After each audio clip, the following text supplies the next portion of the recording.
everybody. Welcome on Into Tones. My name is Jason Wiley. I'll be one of your hosts. I am joined by my awesome co-host, Cody. What's up, guys? And girls, Uh, potentially. guys and girl. So we might have one.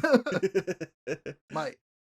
I think that's being a little too lofty of goals here, but I know my wife doesn't listen to this, so.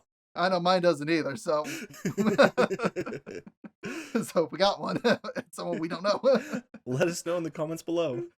If you're a girl, please just say I am a girl. All right. But anyway, enough about controversial issues here and what gender is.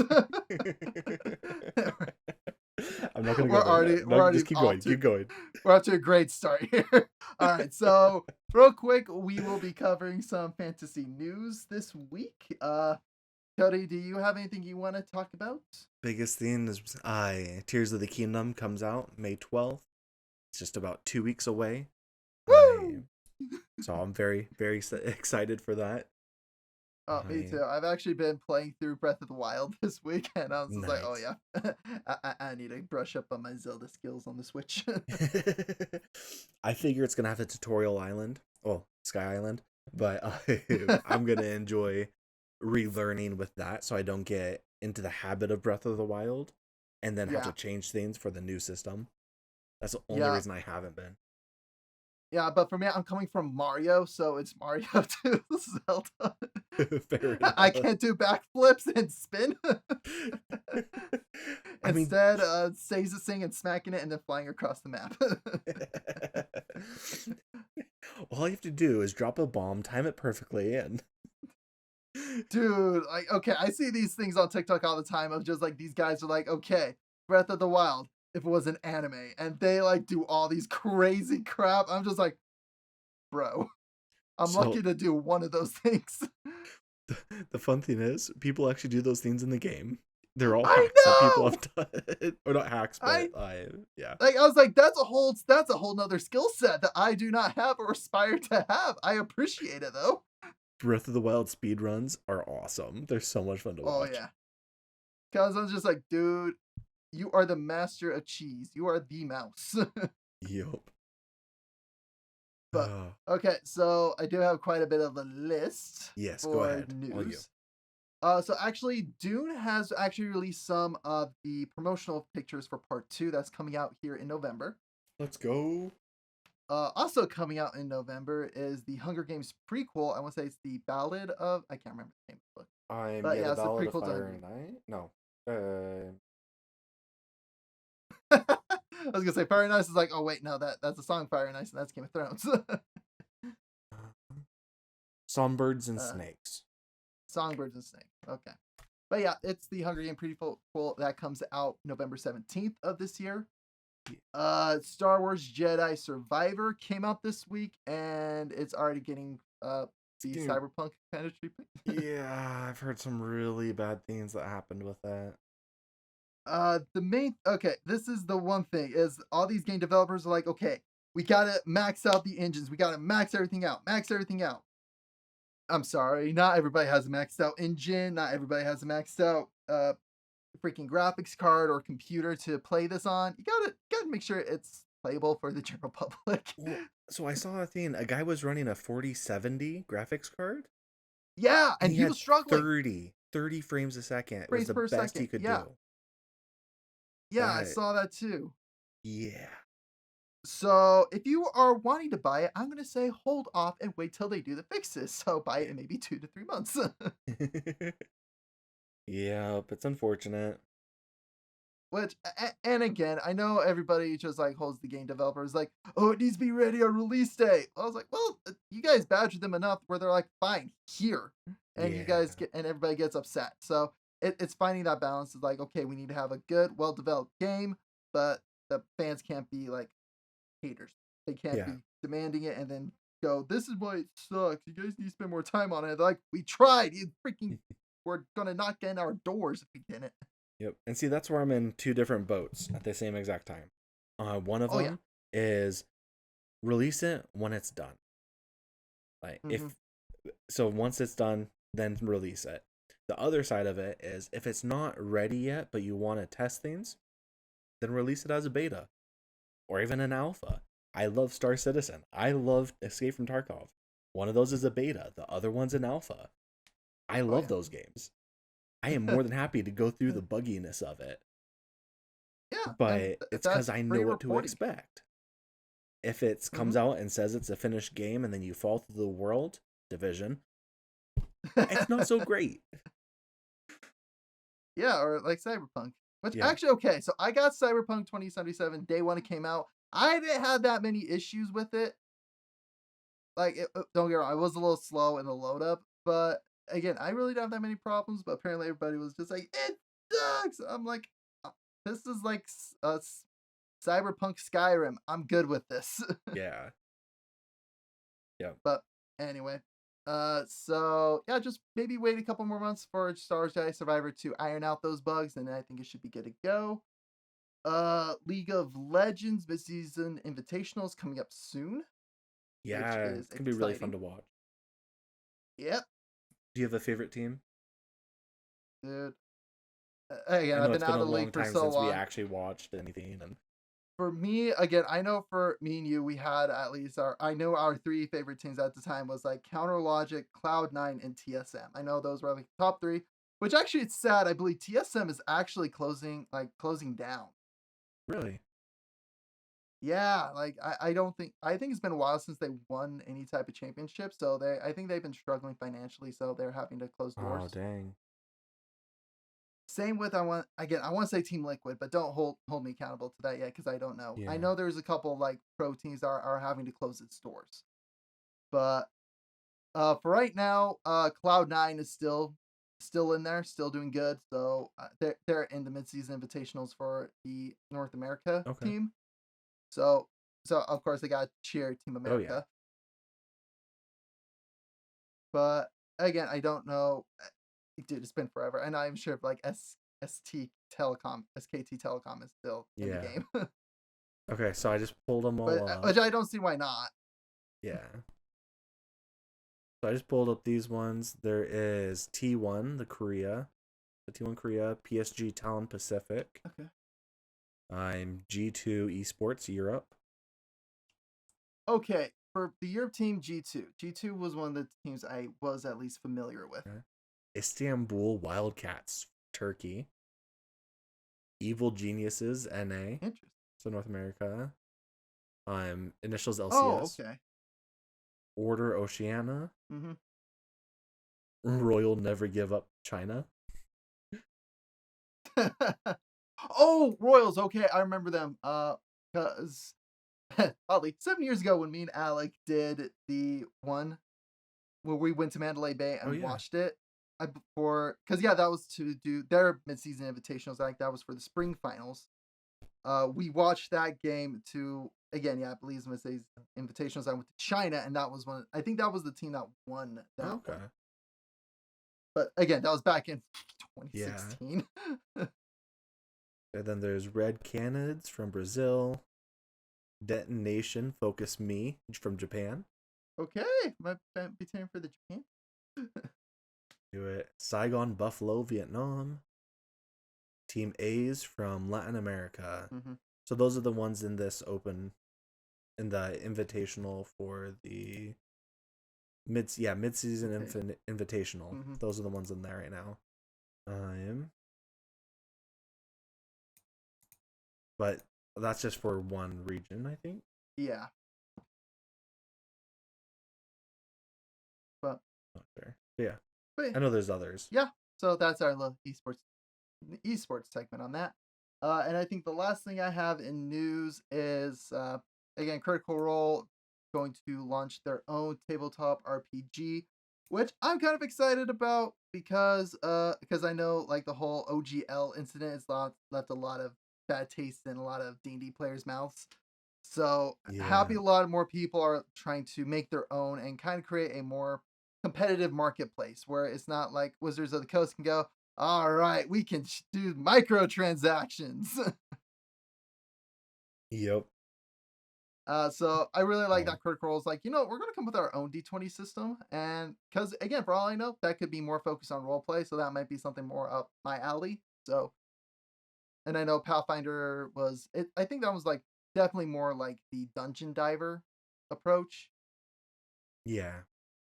Yeah, it definitely was. It was much more creative in the Mhm. sense of minute details. Yes. I am, but yeah, there's just a little bit differences here and there. Yeah, so and again, that's where again I love the tabletop RPG community just because you get a lot of different things. Like you can get Warhammer, you can get Dungeons and Dragons, you can get Call of Cthulhu, you can get Pathfinder, and all these games they seem fairly except for Warhammer. Warhammer's the oddball here in this example because you got Warhammer, you got Age of Sigmar, where that's its own almost tabletop genre. Hmm. But for all these RPGs, it's very there's little minute differences and different ways to play it, which makes it fun to learn. Also makes it I daunting to agree. learn, but still fun. Yeah.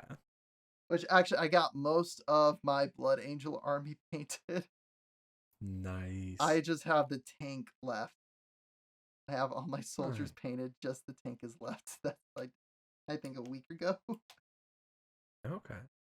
And go crowning. They look really good. I'll be honest. They look better than some of my D&D mini paints have looked. Yeah. Just because I've learned now new techniques. So it's kind of cool to see it all kind of come together. That's awesome. Yeah. It's always good when you like see the difference and Oh yeah, don't get me wrong. One mini, I'm just like, okay, I got to repaint part of this just because I botched it because I tried something new and it's just like, it didn't land. Because you see all these miniatures with like crazy effects going, like they're holding the lightning ball and it looks like it's casting shadow on it. Yeah, I yeah. tried doing that with a lightning sword. It did not go well. But again, you practice and you learn. That's all this is, and that's the cool thing with painting Yeah. minis. Oh yeah. But I think that's all I got for fantasy news. Okay. Am I Well, then I missing guess any? that can. Oh, did you miss anything? I don't think I did. Dune Part Two, League of Legends, Star Wars. You did Zelda Tears of the Kingdom, Hunger Games prequel, and yep, Critical Tabletop RPG. The sister's name is Daggerheart. I don't think we mentioned that part of it. That's right. Yeah. So Critical Role's Nathan and Daggerheart. Definitely gonna check that out when it's made and when It's it's released. yeah, I think it'd even be really cool if like we could be part of the like playtest. That'd be really fun. But yeah, I think they might be doing an actual release at like I want to say Gen Con where they could say, hey, here's kind of the test set. Let's see how you guys do. Yeah. But anyway, not gonna Gen Con because we as broke boys. We is broke. I'm in college. And I'm starting like I am in the workforce. Actually, I do make a decent amount a month, but not enough to say, aha, I gotta blow money and travel right now. Yep. I'm a working in school, so it just takes everything. Yeah, But your that's okay. time's It's worth it. yeah, your time's shot, but what you're doing is still good. Yep. Oh, and just as a personal news thing, I am starting to learn French now with my wife. So So this is language number 6. We go 5. 5. Okay. Yes. Oh, Spanish that will be 6. Spanish will be 6. That's your Yes. Infinity Stone one. Yeah, I guess so. Criminy. So much fun. I love languages. Yes, you do. All right, so we can now dive into our main topic for today, which we finally got to the same page right before we started recording. To be fair, we had decided yesterday, and We then we just thought we decided opposite things. So we exactly. decided, what we did decide is we were finally going to talk about the Stormlight Archives. Yes, we're going to do a dive into Stormlight Archives. Cody is in part 1 of Rhythm of War, Yes. So, and book yeah, 4 out of 5. 5's not out yet. 5 comes out Uh, next year, so that's Yep. exciting. Yeah. At the rate I'm going, I'll finish it just in time to start the next one. Yeah, or by the time you finish it, you'll go, I gotta restart now. I gotta see all the little minute details that led to this point. Definitely. There's so many things I know I've missed. Oh yeah, and again, actually, I hopefully with at least us talking about all this, I can help cover some of the stuff in book 1, book 2, and book 3. That will Yeah. help kind of cover some of the middle ground here. Yeah. I'm sure that'll definitely help. So I'll just be ready for book 5 when it comes out. Mm-hmm. But dude, Rhythm of War, it's good. It is. I've really enjoyed it. It definitely subverted some expectations. I really enjoy the 1 year skip. Yeah, But sometimes I feel like it's, well, they say it was a year skip. It doesn't feel like a year skip. It feels like everything's just kind of stagnant. I'm, it's and that's kind of bugged me a little bit. I'm not gonna lie. it's weird because they said it is a year skip, and there are points where it does and it doesn't feel like a year skip. Like Yeah. they talk about the Lopin. Yes. Like he went on his own adventure, which is actually one of the novellas I'm reading, which is Dawn Shard, where it covers that. But it feels Okay. like there you miss some stuff that happened prior to everything. Yeah. So, And maybe it's because I haven't read Dawn Shard yet. I mm-hmm. So I'll need to do that. But I don't know. It feels like everything just picks up where it left off a year ago, and not really a lot has changed. For me, I Some feel like areas, yes, it yeah, has. I feel But like in some areas, like especially with the way they start doing the battles with this. Oh crap, I can't remember the names. The Voidbringer Sky, like their yeah, version the of heavenly Windrunners, ones. the heavenly ones. Yeah, the way they do their battle, okay, that's new, and it's kind of Yeah. cool. And that's where we see the year time skip. Excuse me, done very well. Where it is just like, okay, now we can just dive straight into this awesome fight, and we can quickly explain what it is because they did do this. They began seeing this, and it is an actual thing that's put into practice now. Yes. No, I definitely agree with that. And there's some areas like that that are really cool, and then you can see the difference. I Yeah. am. I meant more with character development. Yes, character development. Yeah, it's like they all paused.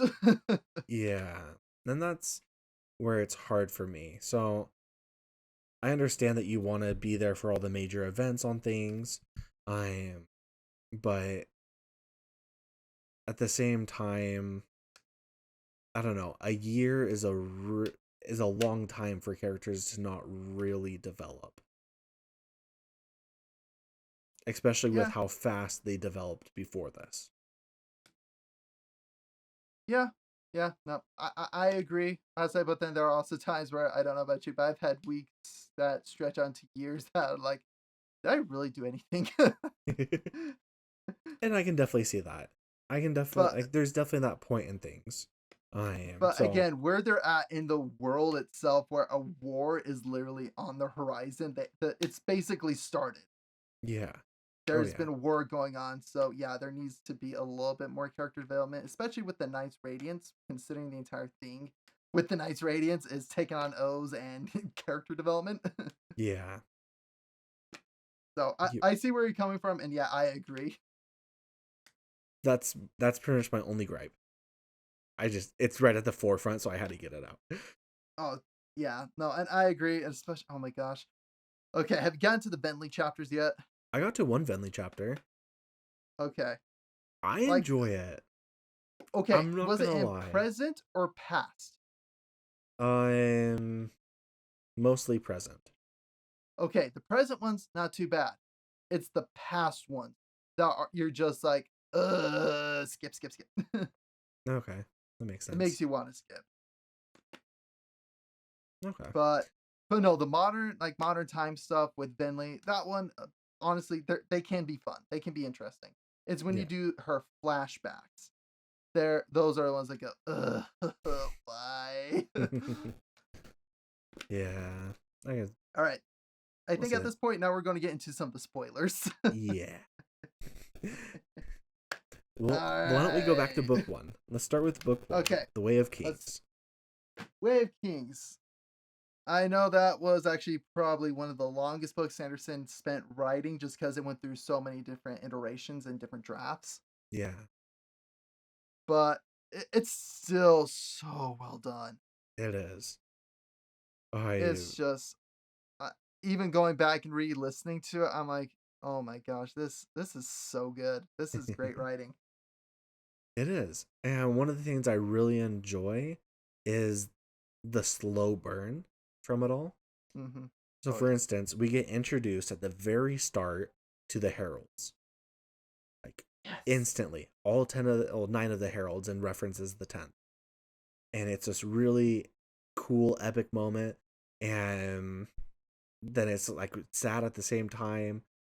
And through all that, and then you'd never hear about them again until like halfway through book 2 into book 3. And even then, it's the only one that's really talked about is the crazy one. And then you start hearing more, but we still haven't talked to all of the heralds. Like, they're not all back. Correct. Well, they are in some degrees, and Well, in yes, but others, they're not in the story. They're not yes, presented. they're They're not all prevalent. there, but they're not talked about in the story. Mm-hmm. And that's what I was meaning. Not that they're not Okay, in Roshar. I mean in the story. they're not in the storyline itself. Okay, Yes. because I'm like, I'm pretty sure they do mention the heralds quite a bit, considering that is the religion. Yes. They mentioned the heralds. It's the heralds themselves being there. I am, Okay. especially since Okay. one of them's leading the Stormbreakers and such, but we'll get into that later. Oh yeah. But yeah, I Skybreaker. really Sorry. Skybreakers. Thank you. I am same death. Not So, when you're taking those, man. so my big thing with that I was saying though is I love to introduce these characters in the very like introduction, and then they're not there anymore. Mm-hmm. And so throughout all of it, I'm just like, where are these heralds? When is it gonna pay off? Learning more about these heralds, talking to these heralds. Get into the end of book 3. I'm like, there we go. It took There they are. 120 hours, but I'm finally getting the payoff. Oh, dude. Like, okay. So, Heralds and the Voranism, I really do like the way Sanderson structured the church and society. Me too. Like, I'm sorry, I still love all the memes associated with it. I see her hand. It's just like, oh, no, I get in trouble. Oh Like, oh, you're man. wearing a glove. How scandalous. Yeah, but it sells the culture. It really does. And it gets to the point where they're like, oh, she's wearing a glove. Us, Ezra goes, oh, what is Hmm. she trying to communicate? Yeah. Oh, That's scandalous. very scandalous, you little minx.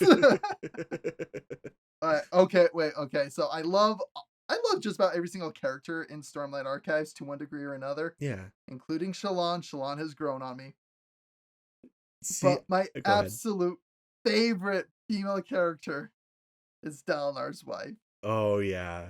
Sorry. Nirvani. Navani. I Nirvani. love Navani. She is my favorite female character in the entire book. She is awesome. I really enjoy her character. Just because, like, honestly, if you want to see a strong, powerful boss woman that is still feminine and awesome in every single way, look at Navani. She is a scientist, even though she claims she's not. Yeah. Like, and she goes after what she wants. She's like, I am going to get Dalinar, whether he wants it or not. I'm going to, yeah. I am going. I love that at the end of Way of Kings, how Dalinar is like, oh, by the way, I'm courting your mother. Yep, you better get used to it. Oh, that's so funny. I saw a meme the other day. It was a picture of a guard, and he goes, "When your king's uncle tells you to ignore everything, and then starts beating up the king." Just like, I see nothing. Just like, you know what? I'm more scared of the Blackthorn than I am of the king. Okay. Yeah. I mean, for good reason. Oh, for very good reasons. That has been one of my favorite things from book 3 is Oh, finally getting his entire backstory. dude. Okay, so Sanderson actually, I think in one of the book talkers, he actually explains why he loves book 3. Oh yeah, no, it was a girl's tier list from Sanderson on how easy it was to write the book, Okay. or his favorite book. And he's like, oh, Oathbringer. When it came to Dalinar's flashbacks, I already knew what I was going to do. He took most of his inspiration from Genghis Khan. Yeah. And it's really cool to see how it coincides with it, because Genghis Khan, he was a warlord, he was freaking He war was an master, absolutely horrible individual. but when he saw a warrior, he's just like, I like your style, show me what you got. All right, you're in the army, let's go. Yeah. And that's what Dalinar does to a T. Yeah, he does. And again, Dalinar commits many war crimes. In our world, yes. Yes, in our world, yes. Back then, In it their was war. world, I mean, it's kind of anything goes. It's just Oh yeah. like social faux pas as opposed to you're gonna be in trouble for this. Mm-hmm. Well, and considering it's very much like the rules are written by the victors. Yeah. And considering So that at he that is the point, victor. yep, he gets to write them now. Yep. But if anything, that's why I love Oathbringer so much, is the fact that we see Dalinar's past and see how he overcomes it and becomes a bigger and better person. Yeah. We see how he learns from those experiences and becomes better. Yeah. And see, so throughout book 2, where it went through most of those, I am like, there was still a big disconnect for me between the man he was and the man that he is. And I was trying to see, like, I was starting to get an idea of it, but then it gets the full in between in Oathbringer, and it's just so powerful. And I can truly see how he became who he was, and the tie into everything, and why he has so much guilt over his brother's death, and all of that. And so I just love that. Like, it is even amazing. Like, even when I'm rereading it and I know all this stuff is coming, it adds so much more depth and another layer to all of it. Yeah. And it makes it so much more amazing. Going through all these characters' backstories, seeing them progress, seeing them gain strength or seeing them fall, seeing them come to having their own come to what vegan coming to the Stormfather. Come to honor. Come to the Stormfather. Come to honor meeting. Yeah. One of the other things I really enjoy with all this is that it is so spread out. We don't learn everything the first time we hear the story of like what happened. You hear bits and pieces, and it slowly evolves and shapes. A great example of that is Shallan. We've learned some pretty terrible things about her past and things that have happened. It's not the worst things that have happened. Those are the lightest things that have happened. And that's... Yeah, you're still covering Shallan. Yes, I know. Because I know that she still has 2 more ideals to swear. And... yeah. I know that she'll do one of them in this, at the very least. Mm-hmm. It's already leading up to that. But it's that side of things where each of these people, as they go, you learn more and more about them, but you get to the deepest parts as it goes. It's literally layer upon layer that you learn about them. And you learn that some of what they told you before is a lie. And yeah, because that's what people do. They share a portion of it, but they kind of sugarcoat it, and then they share a little bit more. And later on, as you get more comfortable, you share a little bit more, and then you find out all the whole truth, and you can piece things together. And it's the unreliable narrator, which is one of my favorite tropes, if it's done right. Yes. Like, I love Stormlight for so many reasons. Like, you see all the layers, and as you get into all these character development, and for me, the main thing that I absolutely love with Stormlight is the way they portray mental health. Yes. Like, we have Dalinar, we have Kaladin, who are severely PTSD'd. Yeah. We have Shallan with multiple personality disorder. Yeah. And it's very cool to see how they begin to resolve it. Which is why when I was first like going through Shallan, I'm like, End of book 4, I was in tears with her. I was crying. I'm just like, holy cow. I felt it. It was so much emotional impact. And same with Kaladin. Like, at the end of this book, I promise you, you are going to be in tears and you're going to be cursing me for getting you into this series. I believe it. So with Shalon, I've actually really enjoyed her character the entire time. I have to admit, I've actually really enjoyed Shalon. There's moments where it's a little drags on a little bit and a little odd, but I really enjoy the insight. I enjoy how it's showing everything. And how honestly, I enjoyed the lead up to her snapping in book 3, Yes. and the fallout of it so far in book 4. It's really cool to see. And I've absolutely loved how they did that. They built her character so well, and I've seen it being built, and then to have this payoff in this way, and I know it shouldn't be called a payoff, but it is. At least I don't know. I think it's a payoff, but I just really enjoy how Brandon Sanderson did that. And like you said, he writes mental illness really well. I know that he consulted with a lot of people to get it right. Yeah. Which, again, if we go back to the horrible article that was written about him, yes. The guy referenced some example as just like, and the darkness came kind of stuff. Like, again, yes, it's a very bland sentence, but you got to understand when it comes to mental health, you have no idea what someone else has gone through. And the way they describe it is simple.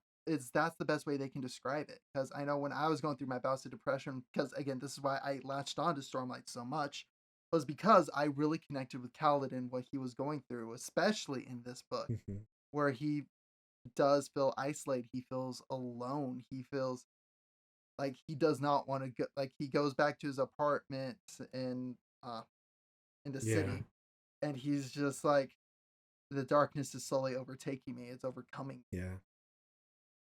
And and this is where best character in the entire series. Yes, he did murder Sadius, but he is the golden boy. I love Adolin Colin. He is so great. He is the golden boy. He is the boy I will protect. Say with Renarin. Yeah. Those two brothers are just awesome. They're both just such amazing people that do everything they can to help everyone around them. And again, Dalinar, crappy father in the beginning. Yes. As he's gone through and as we see him in Stormlight Archives, he's really stepped up as a father, because in book 3, when Renarin is sitting in on meetings and he's starting to kind of learn to read a little bit, like he's getting more academic, I love how Dalinar shows up so that way, socially standing, it's not weird for Renarin to be part of these meetings that are considered more like in the feminine arts. I absolutely love it. How Dalinar's like, you know what? I'm going to sit here to make sure my son is not going to be ridiculed. Like, that is grade A dad. Don't get me wrong. He has a lot of other issues as a dad early on. He did. But he had a really cool moment that, I mean, it's a terrible moment, but it was one of those moments that he was like, I have to change. And he did. And I mean, it wasn't a single step. It was a whole process to go through it all. And so it wasn't instantly fixed. But he has really come a long way since. Oh, yeah. And that's why, again, Dalinar's one quote at the end of Oathbringer rings so true. It's the most important step. It's not the first one. It's the next one. I love that quote. I love that quote so much. And that one, I mean, I relate a lot with Dalinar. I have 2 kids. My oldest son is 4, and he is driving me up the wall. I love him to death, but he argues over everything. And it's like, hey, it's time to come inside for dinner. No. It's like, boy, you're about to get smacked. not actually. But it's the thing where it's just that open rebellion, and it's so hard and get so frustrated that there's times where I will yell, like I have to yell at him to get something done. And then I feel so bad because I snapped in anger and I yelled at him. And just watching Dalinar and how he reacts to things, and just seeing like how he had that point where he was so angry and would always just be angry and then yell, and then he had that snap moment. And he's like, I need to change. It was just a really cool thing to see. And I love Adolin's birth. Yeah. I love his reaction with it. I love it because I could imagine it. Again, I don't have a kid yet, but the way that was written, it made me go, you know what? I'm excited for the day when I do have a kid because I know it will have this kind of impression on me. Yeah. And it was just so cool to see that written. It's a really good way to describe that day and that moment of everything. No matter what else is going on, just how amazing it is. Yeah. And I love how that was I want to say kind of the start to Dalinar's like, okay, I need to wake up. I need a change. I need to adapt. It was Dalinar really starting to take that progressive step. And it's just, again, I love Stormlight for so many reasons. Like, just the character development, the characters are what sell the book. Like, that's what gets people so enthralled. It's because they're actually people. I mean, obviously not really, but they feel like real people. These aren't just characters that feel like characters in a story.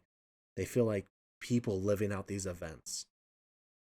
And it's a really great experience just reading about these people, because you can relate to so many different people in so many different ways. Yeah. Like, dude, for me, I will always latch on to Paladin. Just because that's how I felt for the longest time. He struggles with dating. I struggled with dating. Yeah, everybody struggles with dating. Let's be honest. Everybody does to different degrees, or for even different reasons. Everybody has the red flag moments. Anyway. Yeah, but it's the way it goes. Yeah, the way it goes. And okay, so getting into Rhythm of War, I really like how the book starts off with the battle over Hearthstone. Yeah, that was really cool. I love the introduction of the essentially flying platform. Yep. Their air vehicle. The aircraft carrier in the sky. The fourth bridge? The fourth bridge, yeah. Yeah. Not Bridge 4, it's the fourth bridge. But I thought that was a really cool nod to them, and that they put the bridge into the actual platform. Like foundation. Yeah. It's just so good. It's one of those things like, okay, you know what? Bridge 4 is already going down in history. We're already dedicating a museum to them. And that's one of the things that I think is really cool. They talk about Bridge 4 is already done and over with. It was an elite group of people together. That's history. They're legends already. And now they're all going their separate ways, training their own groups. And life changed. And that's one of the ways that Rhythm of War did show that year gap really well. Oh, yeah. But, yeah. So, let me tell you the story on how I reacted when Dalinar said, Kaladin, okay, I'm going to bench you. I finished Rhythm of War within a week. Nice. Within a week of its release. I think I finished it 3 or 4 days. I had an earbud in my ear at all times. As I was at work, I had headphones on as I was fixing computers, listening to Rhythm of War. I get home, we were fixing up the shower, so I had to remove some of the tiles. I had to double check kind of the foundation. Mostly I was just kind of cleaning up some of the major aftermath, some of the stuff that got on the wall. So I'm up there scraping and cleaning, and all of a sudden I hear that. I go, what? I scream it as loud as I can. My parents look over into me. I'm just like, Rhythm of War, it just got interesting. Not sure if it's good, not sure if it's bad. It got interesting Yo. though. And I just remember being in like shock. I'm like, oh no, my predictions, they're gonna go away. Kaladin's not the champion. Then who could it be? I was like, oh, Zeth. Then we get to Zeth. It's like, he's too damaged. Next. I mean, and that's one of the things I've really enjoyed about the Stormlight and with the different radiants. In order to become one, they all have to be broken. Oh, yeah. Every single one of them is broken in one way or another. It's to varying degrees. I think Zeth might be the furthest gone, to be honest. Oh, I haven't gotten to Zeth yet in the Rhythm of War. So I'll see. Well, then again, one part of it is I'm going to say part of it is because he talks to a sword. Fair. And yeah. Okay, and this is why I want you to read Warbreaker. Okay. Warbreaker is actually where Nightblood comes from. Yeah. Nightblood and Vasher, aka Master Zyle. Yeah.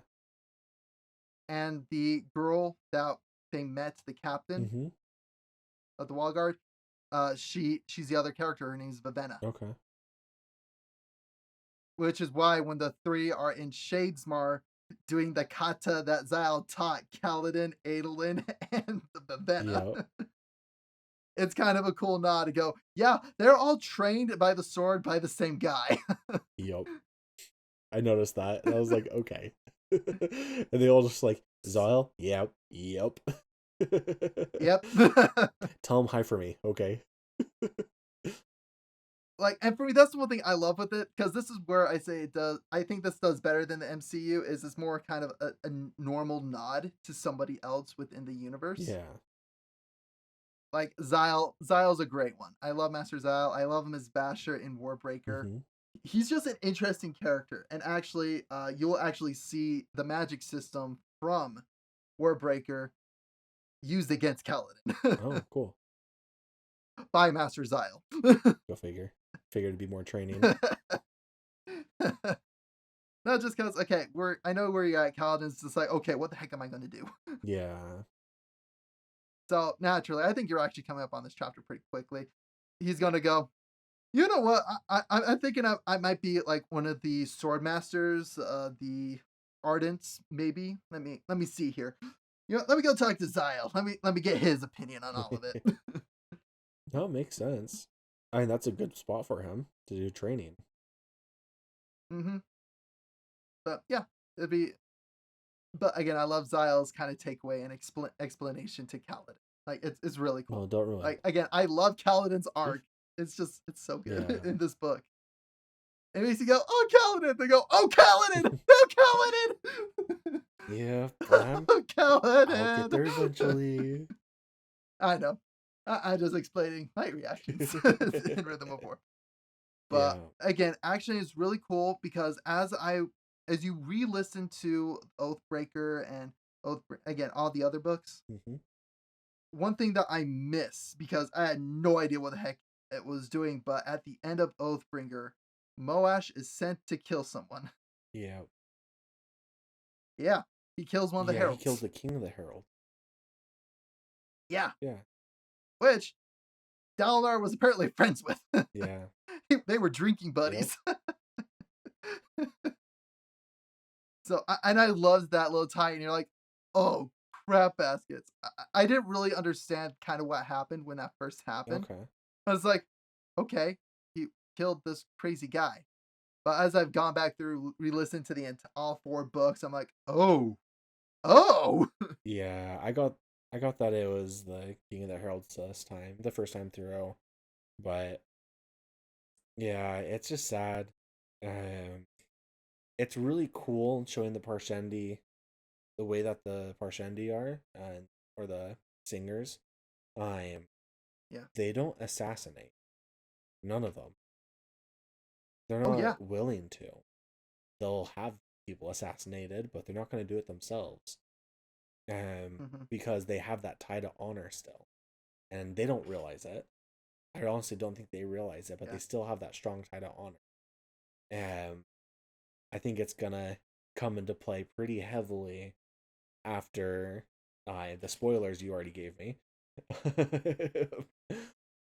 Yeah. But So yeah, what do you think of the fact that humans are the invaders? I think it's a great twist. I think it makes sense. Yeah. It's a great play on everything that they were the original ones. I want to understand more about why Honor left the Singers and decided to become the god of the humans. Mm.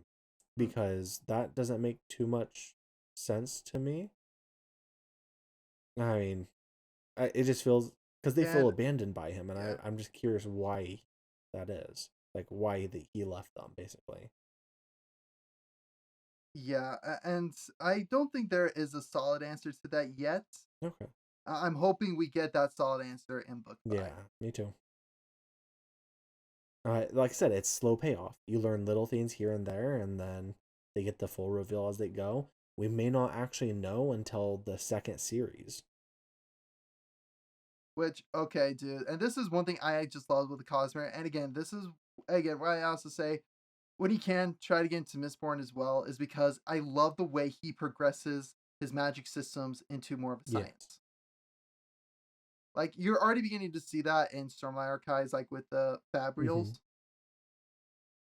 but in Mistborn, it takes it to a whole nother level. Where in the second era, they have automobiles, they have Yeah. cars, Yep.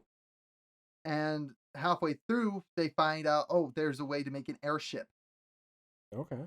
and that's going to revolutionize how warfare. For them, they're like, oh no, this is going to revolutionize warfare Yeah. because, like, yeah, what good are walls if they can just fly over them? Exactly. Like, it really does change up the dynamic. It does. And I'm curious what the heck they're gonna do. Once you finish book 4, we'll do kind of a follow up on this because I want to have your full reaction. Since at this point, we'll be on the same level of knowledge and we can speculate. It's true. Yeah, no, I'm excited. I'm excited to see how this book continues and ends and see where the characters are at.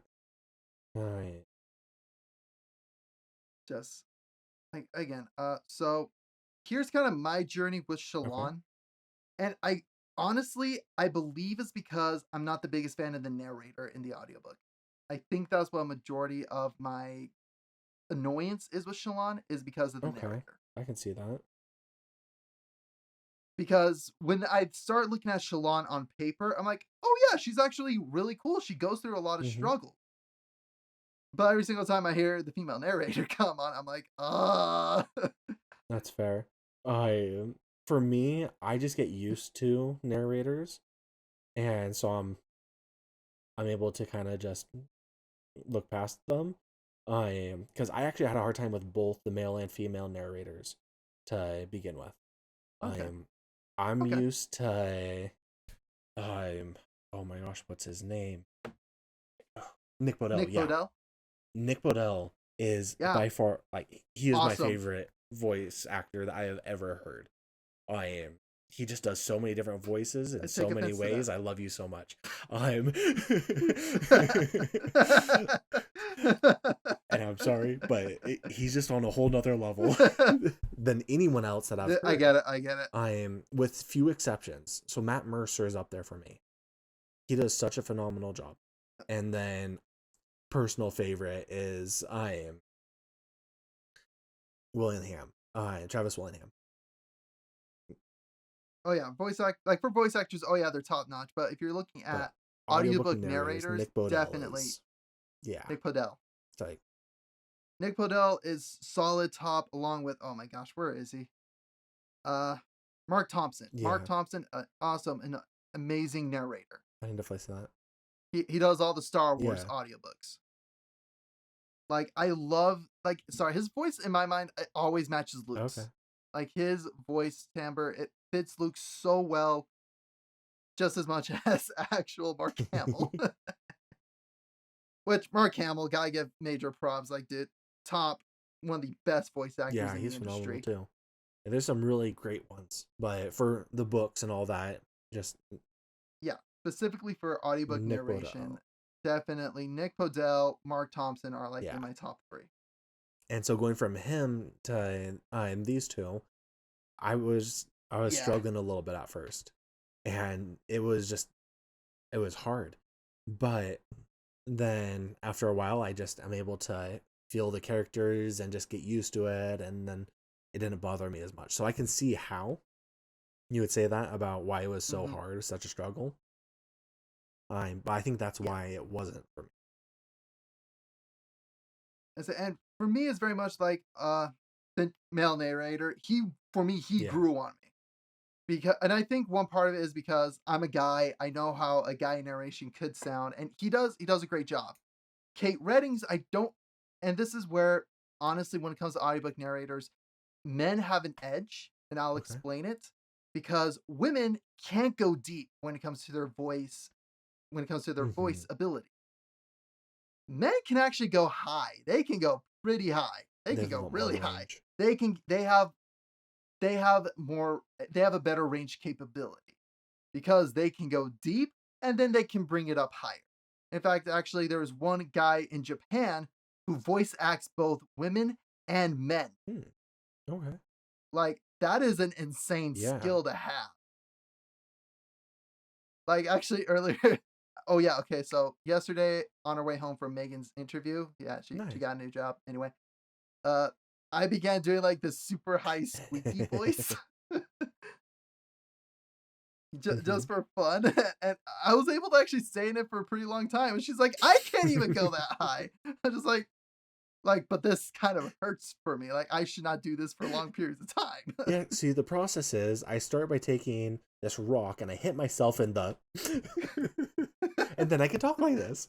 No, you don't hit yourself. You just drop it. You just drop it because I got those big balls. It's an easy target today. You must be doing a giant boulder because never mind.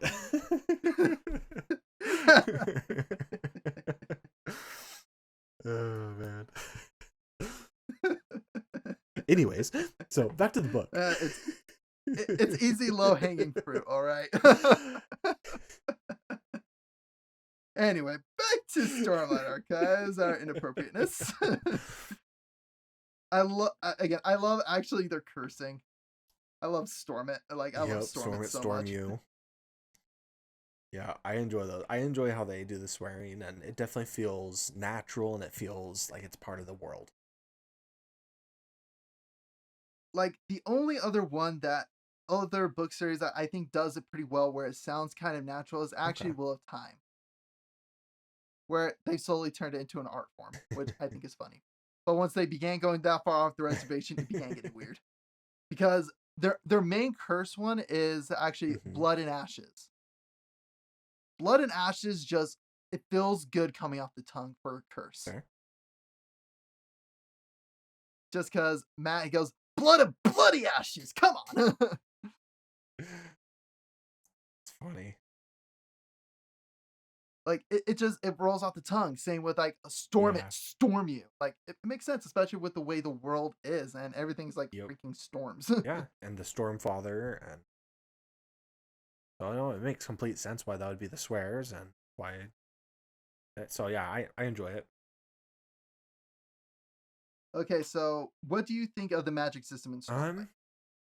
I really enjoy it. I think it's really cool how they go about it, and that it's all tied to a bond with a magical creature. And only through that bond can really either of them access power. I mean, not really with the Spren. The Spren are the same, but they become more human and cognizant. While their recipients, symbiotes, essentially just become more powerful. They gain abilities of Spren, and they gain certain magical abilities. It pulls in from the Stormlight, which you learn comes from a third realm entirely, from the spiritual realm as opposed to the cognizant or material. And that's really cool. And it's layered upon layered, and it's very structured, which I actually do really like. I like the structured side of things. I do like the grand mythical magic that's with it all, or that in stories in fantasy. Oh yeah. But it's nice to have something where you can explain every detail of it, and it's so satisfying.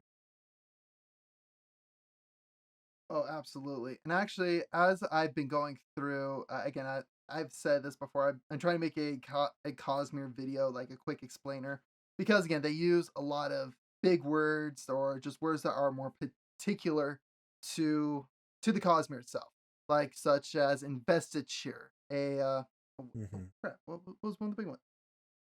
Oh crap! Dalinar makes them. Oh my gosh! A perpendicularity. That's what they're called. Perpendicularity, yeah. Yeah. And I go through and I explain all this, but what I absolutely love, and this is why I said, yeah, Dalinar is not honor yet. That is a theory. Like I very much believe he could become the honor. He could take up honor shard, Yeah. but as of right now, he's not. Well, he's not honor because he is what did he say his name was?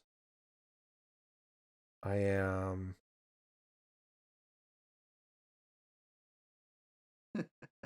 it's like it's not it's something close to oaths. I am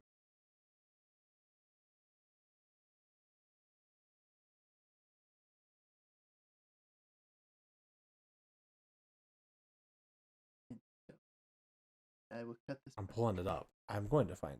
I know. I'm saying to myself, I'll cut this part out.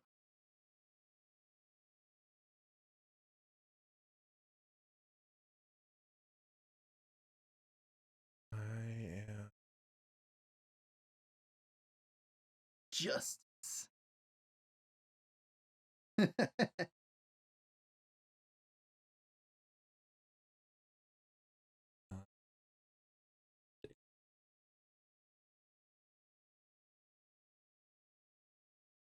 I'll get it right.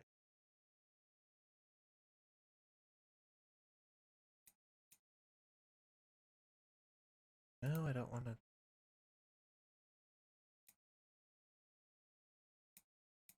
My gosh, why can't I remember this?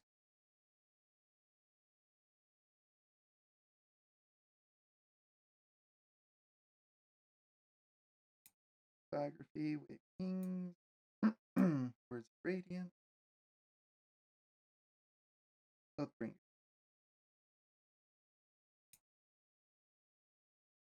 Uniting Unity.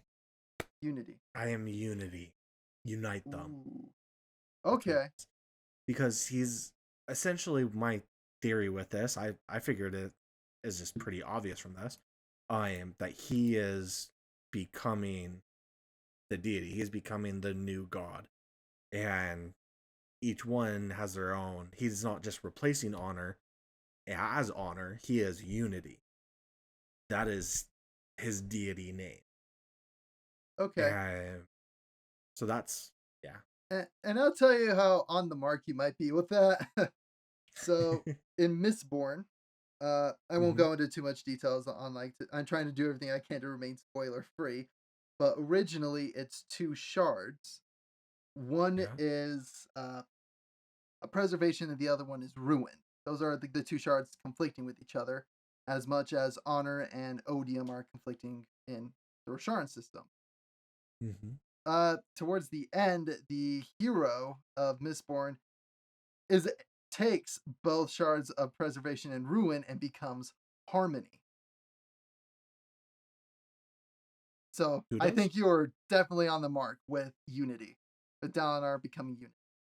Yeah. Okay. So Yep. again, I know that might be it is a bit of a spoiler like on the end of the first era Mistborn, but the big twist I still have it up in the air for you. So Yeah. No, I am. The moment he said I am unity, I'm just like, he's the new god. There's no doubt about it. So. No, I'm trying to think like who dang. So this is where it's fun getting into now the broader aspect of the Cosmere, because you begin to see Hoyd and his importance Yes. because he So the Shattering is the event in which it broke up Adol Nalsium, who held all of the shards of creation here. Mm-hmm. Him and a group of, I want to say, 15 other people broke them. Yeah. And caused the Shattering, and so each one of them took up a shard, except for Hoyd. Hoyd said, I'm good. Which I find it hilarious because one of the shards' name is Whimsy. Yeah. And I'm just like, that's Hoyd. Hoyd is a shard. Hoyd is his own shard. He's his a own shard being. incarnate. One of the things I'm really excited for, and I don't know if it talks about it in Rhythm of War, but I'm excited to see it, is that one of those world hoppers or as such, someone similar to Hoyd, is at the mountains with Rock. Rock flat out says it. He says that where he's going, like, there's some of the gods, such as the one that you lost his flute. He goes, I don't think Hoyd's a god. And he goes, Airsick Lowlander. Yep. Dude, and how much of a good insult is Airsick Lowlander? I know, right? It is such a good, like, oh my gosh. It's such an oxymoron, and I love it so much. You have too much oxygen. It's just like, you do know what lack of oxygen does, right? Well, then again, actually, okay, the peaks have a perpendicularity. Yes, they do. So, in one respect, it's an area that is so well concentrated with investiture, it makes sense on why they can breathe. Yeah, there's a reason for it all, and I understand that. But it's just the idea of it is just so hilarious to me. I'm just like, okay, come on. Like, I still love that. It's a fun. It's not like, oh, I'm pitying you. It's like you're cute. It's that level of insult. It's just like, oh, you think you're so terrifying. Yup. It's kind of like bless your heart. Yes, exactly. It's an like endearment. The saying, bless your heart. It's endearment. It's a term of endearment. And I just love it. Like, I'm so excited for book 5, and I love the Cosmere so much. Because now, like Sanderson has said, that especially with the secret projects, the gloves are coming off. Good. Because there is one race in Mistborn that are becoming the world hoppers, and so I'm excited to see if one of them pops up in Roshar. That'd be cool, but I bet it won't be till the second series, or it's basically the second series that'll happen. I could see them popping up at the very end. I could see them popping up at the very, very end. Definitely could be. Because what the species is called is they're called Kandra, and they're shapeshifters. Okay. Like, I could see Kaladin looking over and seeing one of his old members of Bridgeford that died walking. Like, they're back. Yeah. He goes, I thought you died, and they'll go, shh. Because that's how they actually shapeshift, is they have to take somebody else's bones and then they can shapeshift into that person. Oh, okay. Yeah, it's kind of like a dark twist on necromancy. Yeah. It's kind of funny though. Okay. I'll take your word for it. Again, I'll get to Mistborn eventually. Mistborn is a second era is fun. Yeah. Second era is a lot of fun. First era is dark, but it's still that high fantasy vibe. Second era, it's Wild Wild West meets Sherlock Holmes. Yeah. It's so good. I love it. Oh, that's going to be fun. Anyway, I think that's a good place to put a bookmark for now, and we'll get to the Cosmere at a later time. Well, thank you all for listening. Have a great morning, evening, night, whatever time you're listening. All right, we'll catch you guys next time.